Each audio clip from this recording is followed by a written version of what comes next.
আসসালামু আলাইকুম। Take solution YouTube চ্যানেলের পক্ষ থেকে আমি মোহাম্মদ রাকিবুল হাসান আপনাদেরকে শুভেচ্ছা এবং অভিনন্দন।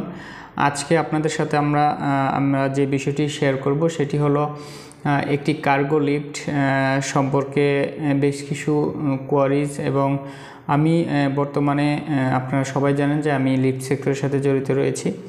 তো বেশ কিছু কোম্পানির প্রতিনিধিদের দেখলাম বিষয়টা যে কার্গো লিফটের সম্পর্কে তারা না জেনেই একটা অফার করছেন, অর্থাৎ ক্লায়েন্টের রিকোয়ারমেন্টটা না বুঝেই তিনি অফার করছেন। পরবর্তীতে যখন ক্লায়েন্ট সেটা নিয়ে আবার প্রশ্ন তুলছেন, তিনি আবার রিভাইজ করছেন। তো আমি আজকে জাস্ট ছোট্ট করে একটা বার্তা আপনাদেরকে দিতে চাই, সেটা হলো কার্গো লিফট, যখন আপনি কার্গো লিফটের ক্ষেত্রে মেজারমেন্ট নিতে যাবেন সে সময় বেশ কিছু বিষয় লক্ষ্য রাখবেন। অর্থাৎ আপনি একটা প্যাসেঞ্জার লিফটের মেজারমেন্ট নেওয়ার সময় নর্মালি একটা ফ্লোর মেজারমেন্ট নিয়ে আপনি চলে আসছেন, সেটার বেসিস করে আপনি হয়তো বা দেখা গেল যে কত প্যাসেঞ্জার লিফট হবে সেটা ক্যালকুলেট করে আপনি অফার করছেন। তবে কার্গো লিফটের ক্ষেত্রে বিষয়টা সম্পূর্ণই ভিন্ন। অর্থাৎ এখানে বেশ কিছু বিষয় আপনার কাস্টমারের কাছ থেকে জেনে নিতে হবে। যেমন আমি যদি প্রথমেই বলি যে কার্গো লিফটের ক্ষেত্রে কাস্টমার যেই জিনিসটা বহন করবে তার, অর্থাৎ আমরা যদি বলি যে ফ্যাক্টরি বেস গার্মেন্টস ফ্যাক্টরিগুলিতে ট্রলি ইউজ করে, অনেক গার্মেন্টসের রোল উঠানামা করানো হয়। তো আপনারা এই বিষয়টা এনশিওর হবেন যে সে যে রোল বা ট্রলি ইউজ করবে সেটার দৈর্ঘ্য এবং প্রস্থের মেজারমেন্ট কতটুকু, তাহলে আপনি দরজার সাইজটা ডিফাইন করতে পারবেন। বা তাদের যদি ডিফাইন করা দরজার সাইজ থাকে তবে অনেকাংশেই কোনো ক্রেতা আসলে ডিফাইন করা থাকে না, তিনি বলেন যে আমি এই মাপের ট্রলিটা উঠাবো, আপনি এবার এটার উপরে বেস করে একটা দরজা সাইজ নির্ধারণ করেন। তো আমি সেক্ষেত্রে বলবো যে আপনি যখন ডাটাটা কালেক্ট করতে যাবেন সেক্ষেত্রে বেশ কিছু বিষয় নোট করবেন। প্রথমত, উনি যে পণ্যগুলি পরিবহন করবে বা যেই মাধ্যম দিয়ে পরিবহন করবে, যদি আমরা ধরি যে একটা ট্রলি দিয়ে তিনি পণ্যটা পরিবহন করবেন সেই ক্ষেত্রে, বা ফকলিফট দিয়ে পরিবহন করবেন, তো আমরা ট্রলির হিসাবটাই যদি করি, যে যদি উনি ট্রলি দিয়ে পণ্যটা পরিবহন করে লিফটের ভিতরে উঠানামার জন্য, সেই ক্ষেত্রে ট্রলির দৈর্ঘ্য এবং প্রস্থের মেজারমেন্টটা অবশ্যই নিয়ে নেবেন। এবং ট্রলির সর্বোচ্চ লোড ক্যালকুলেশন করে নেবেন যে একটা ট্রলিতে উনি যে সাইজের ট্রলিটা ইউজ করতেন সেখানে কতটুকু লোড হচ্ছে, এবং সেই অনুযায়ী আপনি দরজাটা ক্যালকুলেট করে দিবেন। হয়তো বা যদি ট্রলি 1200 mm হয় সেক্ষেত্রে আপনি 1400 mm ডোর দিলেই তার জন্য হয়ে যাবে। তো আমি জাস্ট এটা একটা এক্সাম্পল বললাম, যদি আরও বড় দেওয়া সম্ভব হয় অবশ্যই আরও বড় দিবেন।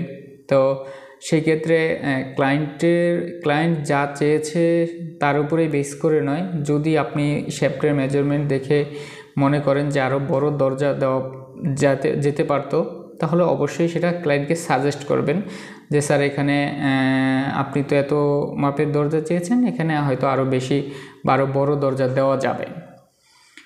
তো এটা হলো একটা পয়েন্ট। তো আমি আরেকটু শর্ট করে দিচ্ছি যে কার্গো লিফটের ক্ষেত্রে বেশ কিছু বিষয় যেগুলি আপনি কাস্টমার ইন থেকে নেবেন। ফার্স্ট হচ্ছে তার ট্রলির সাইজ এবং দরজার সাইজটা নেবেন, এবং অবশ্যই ফ্লোরটা যাতে এসএস চেকার প্লেট বা এসএস বা এমএস যেটাই হোক না কেন চেকার প্লেট নিশ্চিত করে দিবেন আপনার অফারে।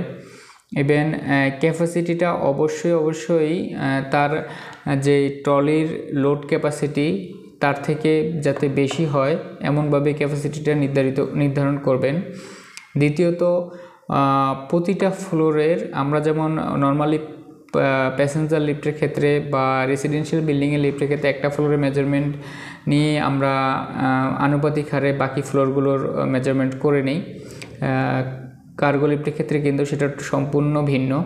কারণ কার্গো লিফটের ক্ষেত্রে প্রতিটা ফ্লোরের মেজারমেন্ট, অর্থাৎ ফ্যাক্টরির প্রতিটা ফ্লোরের মেজারমেন্ট আলাদা হয়। আমার দেখা গ্রাউন্ড ফ্লোর 24 ফিট হয়েছে, সেকেন্ড ফ্লোর গিয়ে সেটা 12 ফিট, থার্ড ফ্লোর গিয়ে 10 ফিট, আবার ফোর্থ ফ্লোর গিয়ে সেটা 18 ফিট হয়ে গেছে। তো তো এরকম ভ্যারিয়েন্ট রয়েছে, অর্থাৎ দেখা যায় যে 10 তলা একটা ফ্যাক্টরি বিল্ডিং অলমোস্ট রেসিডেন্সিয়ালের 15-20 তলার সমান। সো এই বিষয়গুলি খুব সূক্ষ্মভাবে প্রত্যেকটা মেজারমেন্ট আলাদা আলাদাভাবে নেবেন, কারণ আপনার ট্রাভেলিংয়ের উপরেই মোটর কিলোয়ার্ডের চেঞ্জ আসতে পারে, লোডের চেঞ্জ আসতে পারে। তো এই জন্যই প্রতিটা ফ্লোরে আলাদা আলাদা মেজারমেন্ট নেবেন।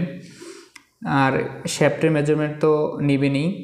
এছাড়া আরেকটা বড় যে গুরুত্বপূর্ণ বিষয় বর্তমানে আরএসসির ফায়ার রেটেড ডোরের যে ইস্যুটা রয়েছে, কমপ্লায়েন্স গার্মেন্টসের ক্ষেত্রে সবচেয়ে বেশি এটা দেখা যায়।